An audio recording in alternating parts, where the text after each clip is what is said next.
Hello, everybody. Welcome to the Fullcast Fireside Chat. I'm your host, Tyler Simons, Head of Customer Success over here at Fullcast.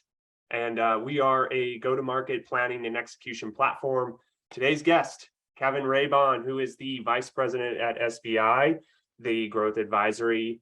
We're going to talk a little bit about our go-to-market or market-driven planning today and diving into maybe some different thought perspectives there. Kevin, why don't you give us a little rundown about your background and history? Sure. Thanks, Tyler. Love this format that you guys have, and thanks for inviting me to be a part of it.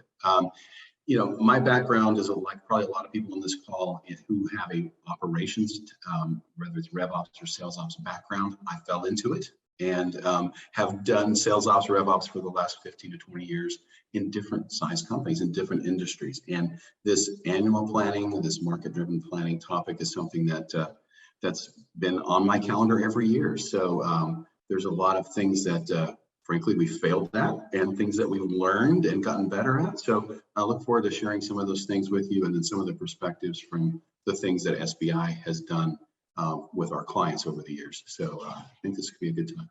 Yeah, I saw that one article you wrote, which is literally called Building a Market-Driven Annual Revenue Plan.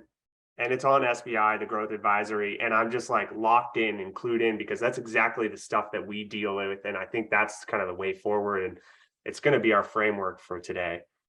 So why don't you just give us like a good overview of what does it mean to build a market-driven revenue plan? Great question. So the first two words are important, market-driven. And you'll notice that the thing that's in there that's not in there is the word annual. Right, because what we need to be able to get to is a planning system where we understand the potential for what we sell in the market, where that potential is grouped, and then how we're going to place our bets to go get that opportunity from the market. And we need to build when we're in our highest form of evolution of this process, it's a continual thing. We don't just do it on an annual basis, right? So there's really three elements to it. You want to be hyper aware of where that opportunity lies. Mm-hmm. You want to be able to make informed choices about how to capture that opportunity. And third, you want to be able to monitor the performance of your choices so that you can rapidly adjust in an agile fashion. Yeah. It's also what it's not. It's not a product first go-to-market plan. How do we take this thing that we've made and sell it? That's if you're starting there, you're at a lower level of maturity. People start there, but we got to grow past that. And then it's also not an inside out way of looking at the market. For example, it's not a peanut butter planning approach. Well, we're going to uplift everything by 5% this year, and so targets go up by 5% for everybody. We're going to have a little uplift, and so your target's 7% more than last year. That's just like spreading peanut butter. That's no way to do intelligent planning. What do you had said like, okay, hey, let's leave off this annual piece, right? And I think, we've talked about this too on previous fireside chats where there's this continuous planning effort that's existing. And I think you kind of alluded to it a little bit in terms of just like the monitoring and the dynamic, like changing of the plan as you have more information there. To you, is continuous planning happening every day? Is that something that you set on your calendar to do it like once a month, or like what sort of cadence is this as we like move away from this annual planning exercise? At a minimum, it's quarterly. I wouldn't think that we would do it more frequently than monitoring it monthly, but making decisions quarterly. You don't want to be shifting around too much. You want to let your plan have time to bake, your own organization to adjust to the changes that you're making and see how those experiments play out. You got to gather enough data from those. Frankly, it is an experiment. When we're going to market with a plan, we're having an experiment. You want to check it quarterly and see if you want to adjust, but be able to monitor the performance month to month. How does this?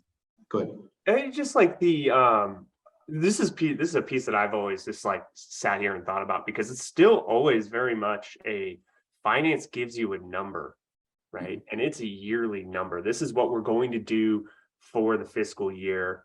And for publicly traded companies, that might be something that they like share out to the stock market, right? How do you balance that, right? Like you still have an annual number. You're kind of, everyone's expecting this annual plan, but then at the same time, an annual plan that you just stick to for the entire year is probably a really bad idea. So is there like a trick to balancing those two things? Really, the first thing you have to do is look for whatever seasonality is in your business. And is there, depending on what you sell, there could be, and what market you sell into, there could be buying cadences in your market, right? So let's say you sell products that are heavily bought by the government or education industries, right? You're going to have lumps in your cycles, and you've got to be able to plan for those. You can't say that, you know, everything's going to happen in Q3, Q4. You know, it might be, you know, you might see that Q1 is when those purchases happen, or you might see that in Q4, most purchases happen because they're trying to flush their budget and make sure they spend it all. But the reason that the things are different in government and education is because of the approval cycles and the funding cycles, right? So it's seasonality, it's knowing how your market buys, and then building your plan around that. Also, we have to be really aware that this is contingent upon the talent that we have in our market, we've deployed to our markets. And when you're putting new talent in market, let's say we change our strategy, replacing our bets in new ways, we may create a global account manager role, or we may deploy new SDRs into a certain market. It's going to take time for those people to ramp up, right? So you have to figure in some of that ramp up time as well, and make sure you're rational about being able to hit the number given the deployment of resources that you have. So there's several factors that go into it, but like you're saying, we still have to hit that revenue number from that finance gives us.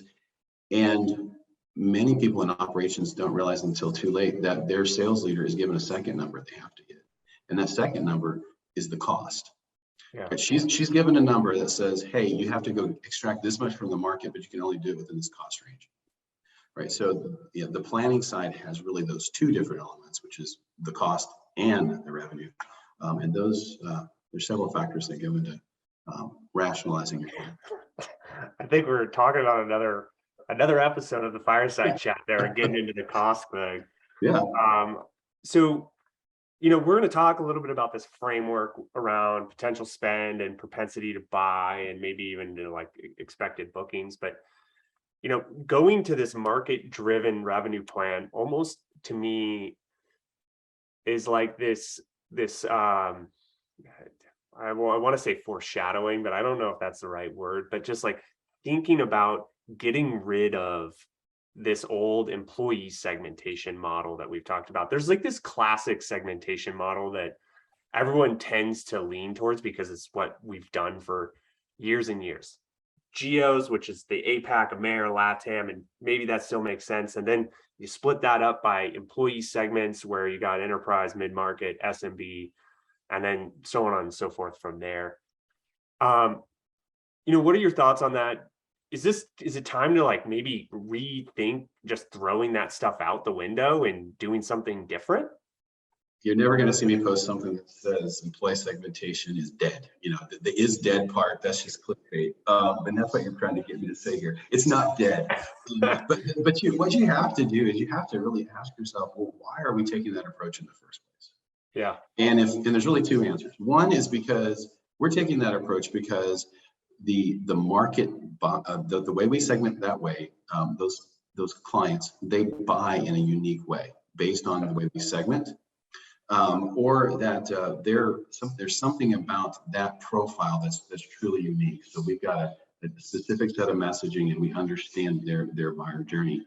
And if it's that answer, if there's really something unique about the buyer and how they do things based on segmentation, whether geo and size, if that's the case, then you should probably keep it and adjust. But if it's not, if it's really because it's internal segmentation so that we can tell our people internally how to organize themselves, then you probably should rethink it. And it's not bad. When you start a company, you have to deploy your resources in some intelligent manner, right? And so you start off that way. But if you want to grow and you want to be efficient with your deployment of resources, you need to move beyond that. That's all. Yeah. What I'm hearing is you got to think about your customer, right? And how they structure. So if you're talking about moving your line from 1,000 employees between, let's say, mid-market and enterprise, let's say we're going to stay with the employee thing. If you're talking about moving that line from 1,000 to 10,000, is it because you just want to, allocate more things to mid-market to give them more opportunity? Or is it because literally there's actually a change in decisioning for your customers at that point where 10,000 makes more sense, because then you need to allocate a team of people to help through the buying process, and their purchasing decisions are different than the 10,000 and less versus 1,000 split. It's kind of generally correct, right? Right. The first thing people typically do is they'll throw in industry as another part of that mix. So when you're evolving, you may start off with geo and either revenue size or employee size, but then you realize, well, there's different buying decisions and different patterns by industry. So a lot of times people will throw that in as their first step in this evolution. Let's at least throw the industry twist into it and see how we can bring new sales plays, new motions to that industry. And so that's usually the next step. As we go further along in our journey here on planning, customers, as they kind of mature, or organizations as they mature, we start to see two typical metrics come into play: potential spend and propensity to buy. Wondering if you could just enlighten us on maybe a framework or a way to think about that. I think you have a lot of customers that you work with on the consulting side at SBI that kind of help them through that. So maybe there are questions that they need to be asking, like how do we start to begin to put together a potential spend number or a propensity number? Great question. And that's where the hard work is in all of this, right? And we tell our clients who are even going down this path, the first thing that they can do to help themselves is get their data organized. You have to establish a fact base. And that means dealing with something that we all tend to have a hard time with, which is data cleanliness and data and data enrichment, right? How clean is our data and how much do we really know? So we have to, and the first place to start is clean up the data that you have about your current customers, organize it and enrich that data with as many elements as possible, and then get to know your current customers today, and start looking for those correlations between different factors in that data yourself, right? But then when it comes down to it, you're going to need to develop a potential to spend, and you're probably going to need some help with that. And that's where we kind of make our living. This is not a commercial, but we work with lots of different clients in different industries to work on potential to spend. So let's talk about, if you're going to do this yourself and you're going to work on building a potential to spend, you have to understand where your product fits in the go-to-market of your client. Is your product that you sell to that client, you supply to them, is it a raw material for what they produce? If it's steel, if it's glass, if it's computer chips, then you can relatively quickly figure out how many items, raw output items, does that client produce, and how much of your product as a raw input is required for each and every one of those. And that's a category of products that you supply. And then you can look and see, well, what percentage of that potential spend do we capture, do we have with this client? And so on the raw material basis, it's probably it's a lot simpler to idea or exercise to come up with the potential to spend. But when you have an efficiency play, and a lot of the people that are on this call are probably in the software and SaaS business, you have a little bit harder time because you're competing for dollars that are going to be assigned to grow the business. So when you look at software, for example, there are some metrics around what does a company spend today to keep the lights on in their business? How much do they allocate to transforming the business? And then how much do they allocate for things that are completely new, right? So there There are some rules of thumb that we have developed over the years for different industries about total IT spend by industry, and then and then what percentage of that total IT spend is on that. Keep the lights on, making things better that they already have, and then what are the transform pieces. Yeah. There are metrics also when you get into spend that we've been developing on per head count in sales. So if you have a product that you're selling that's a sales productivity solution, for example, there is a maximum upside to what people are typically willing to spend on per head count basis for their total sales tech stack, right? So you got to be looking and see, what are they spending on tech stack today? So that's where the potential is. But then you get into the propensity to buy, which is that next one. So if the total number of employees in sales is 2,500 and they typically spend $150 a month, let's just pull something out of the air, $150 a month per person on your class of productivity tools, then how much of that is already being spent with your competitors, right? And then you've got to look at things like your relationship with the client, your competitive compare against the people that they've already got. There are multiple factors that come into a potential to buy. With these things, one of the critical elements when you're developing this framework is making sure you're getting internal buy-off on what those factors are that you're using to calculate, potential spend and propensity to buy. If people in finance, product, sales, customer success, they don't agree on the things that you put into that potential spend, then you got to go back until you've got a model that your stakeholders can all agree on. And then finally, it can't be an exercise where your wetware, your people in the field, their intelligence about the market they serve is excluded.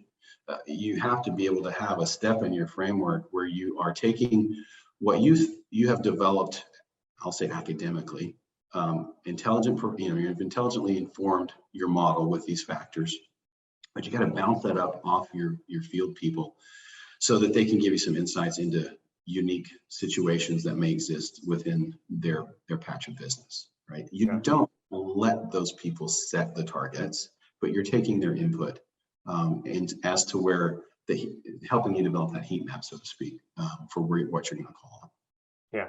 What are the, I'm going to go back to potential spend, and this kind of also ties into propensity maybe a little bit, but what I've seen repeated over and over again, and maybe there's more complexity there than I'm thinking of, and I kind of want you to just tell me where, what the problems are with this.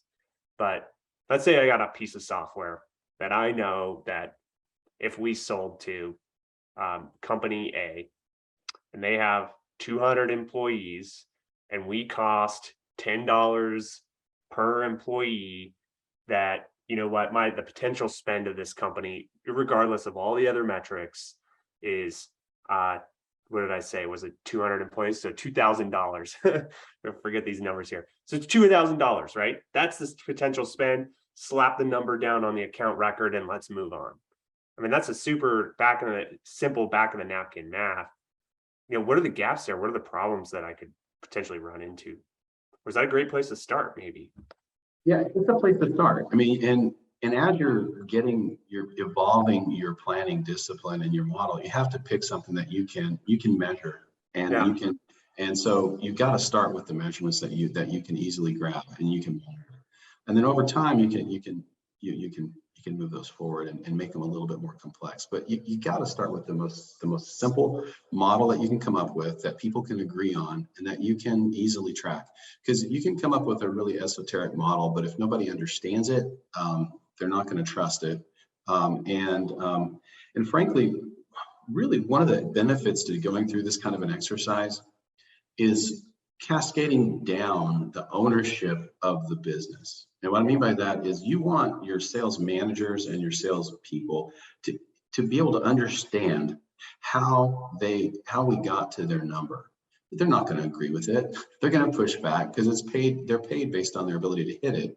But at least they need to be able to say, look, in this corner of the business that we've assigned you to, We see this much opportunity. We see this potential spend. We've penetrated at a certain level so far. And here's where we're going to help you find those opportunities to get to your number faster. Right. So we're wanting those people to be able to take ownership of that as far down the organization as possible.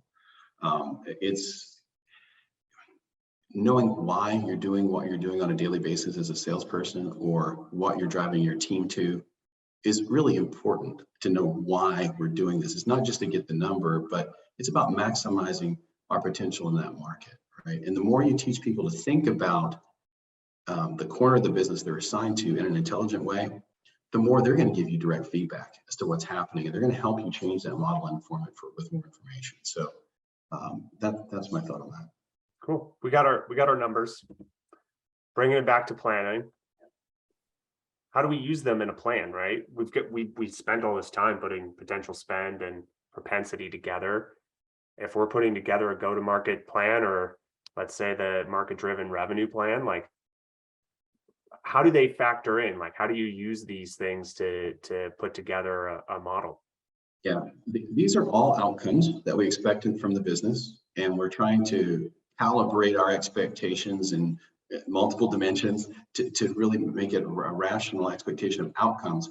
But then you have to be able to get to the actual activities that people can do in order to go get those outcomes, because we can't manage outcomes. We can only manage the activities that people do, right? The number in which they do it, and the quality in which they do it. So what we're trying to do is we're trying to get down to an actionable set of activities that are going to help us reach those outcomes.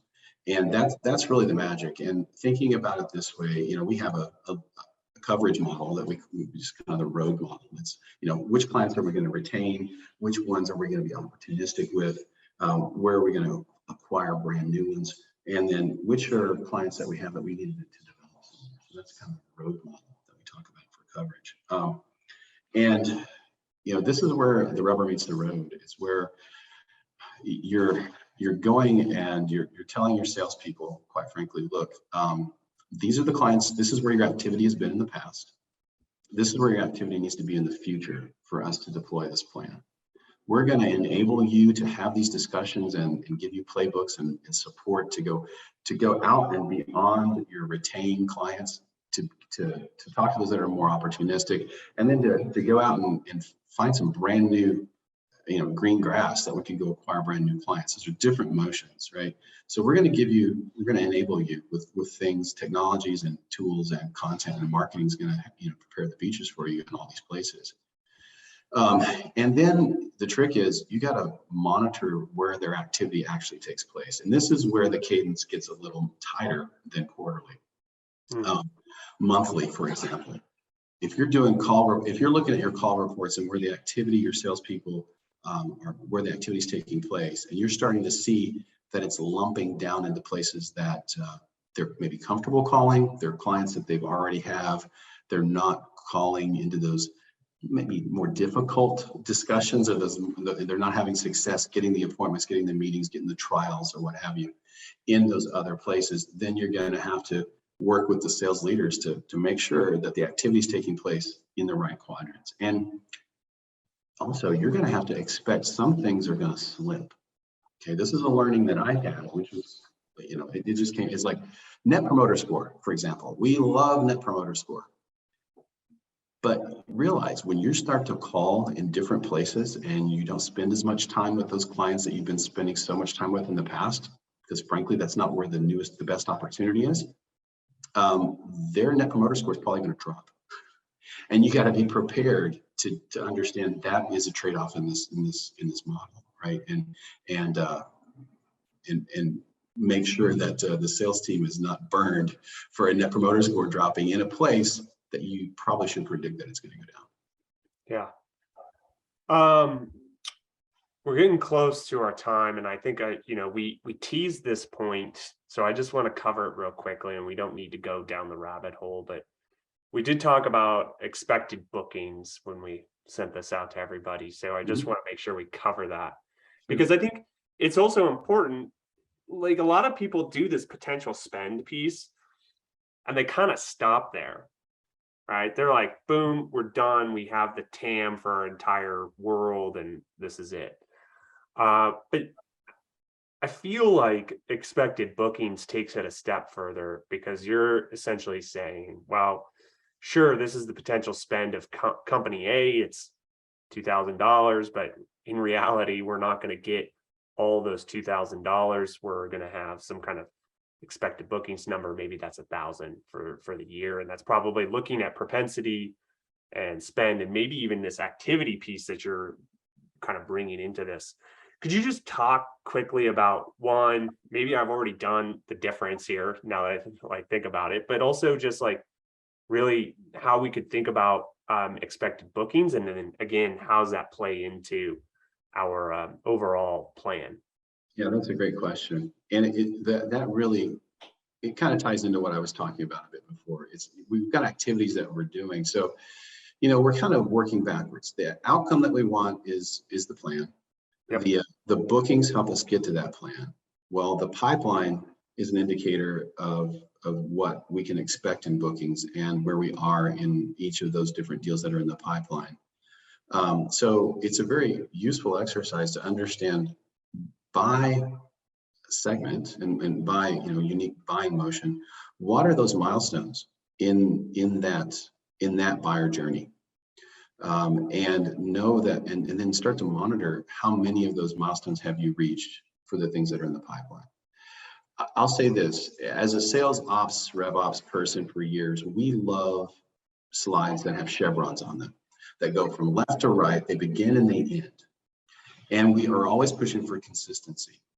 We can run into a ditch when we push for a single selling process across our entire business that has buyer journeys that are radically different. Mm-hmm. Because we miss out on the visibility to what you're talking about.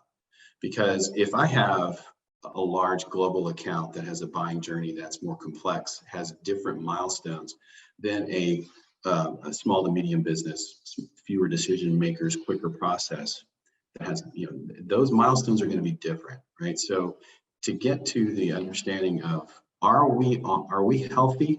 Are we going to be hitting that bookings number? You're going to need to understand what are those milestones, and are your people hitting those milestones, and where's the conversion not happening for those most important milestones for that buyer journey.